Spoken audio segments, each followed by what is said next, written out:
Welcome to Breadcrumbs. This is the prophetic journal of a girl who's more than happy to eat the crumbs off the master's table. If you're like me, then listen and be encouraged, that even in the whispers and mere shadows, our God still speaks, and He has a lot to say.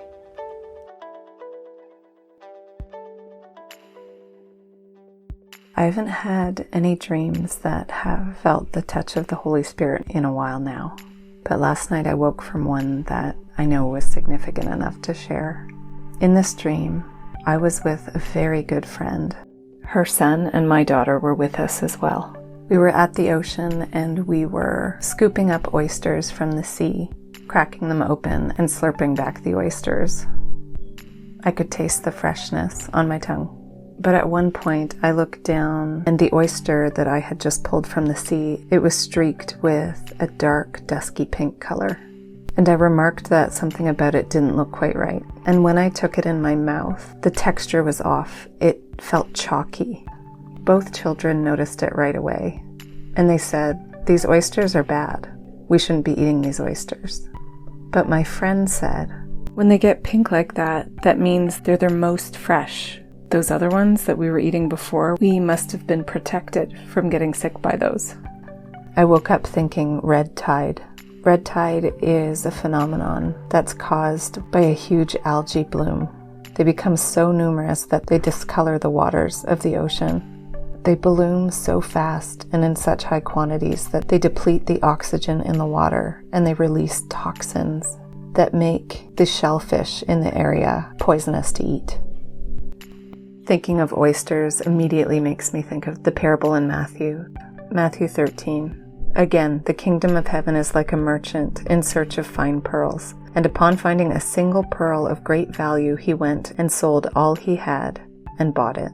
If you look up pearl in the Hebrew dictionary, it is a word that means literally a pearl, but also a word of great value. The prophetic is increasing in the earth, like a red tide algae bloom. Words are abounding. I'm hearing from many of you that you are hearing and seeing in ways you never have before. We must be able to discern what is a word of great value and what words are poison. In this dream, the oysters represent words from the Lord.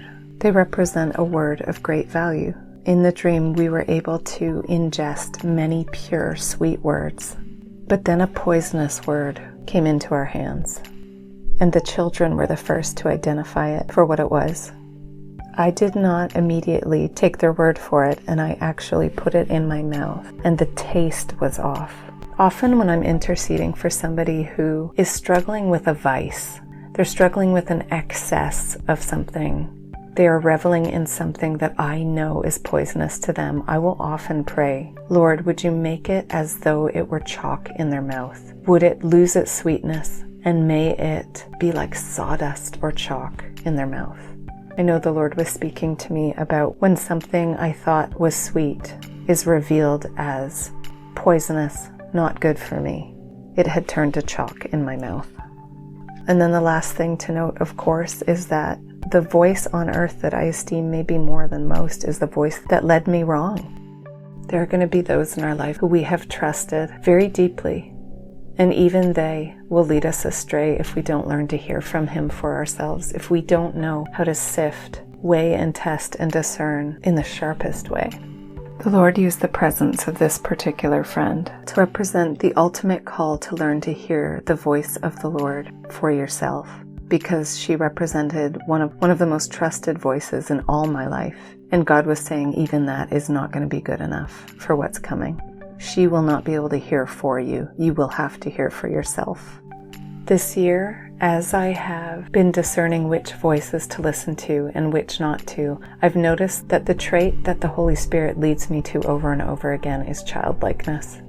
Not only has He told me to listen like a child, but He has also told me to actually listen to my children, to ask them what the Spirit is saying. Meanwhile, I have had to discard and dismiss a lot of voices that are seen as elders in the prophetic.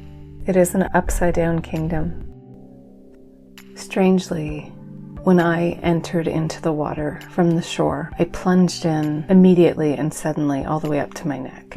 But right beside me, this friend of mine, I saw her skip across the water, only ankle deep. And I believe the Lord is speaking about the Holy Spirit and the difference He makes in being able to discern the toxins, to do that work of sifting.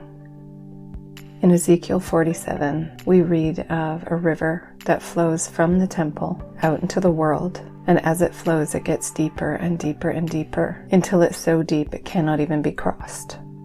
Paul talks about how true wisdom is that which is revealed by God through the Holy Spirit. It's Him who unveils and reveals to us, who searches all things, the depths of God. No one else can do that. And we have received that Holy Spirit so that we may know and understand the things given to us by God. And when we speak of those things, we speak of them not in words that have been taught to us by men, supplied by our own thinking, but they're taught by the Spirit. I think we need to be deep divers in the Holy Spirit, wading in, past our necks, even over our heads. Those who skip along ankle deep in the Spirit, they have a measure of discernment, but it's not going to be enough. Not nearly enough. Keep digging for oysters.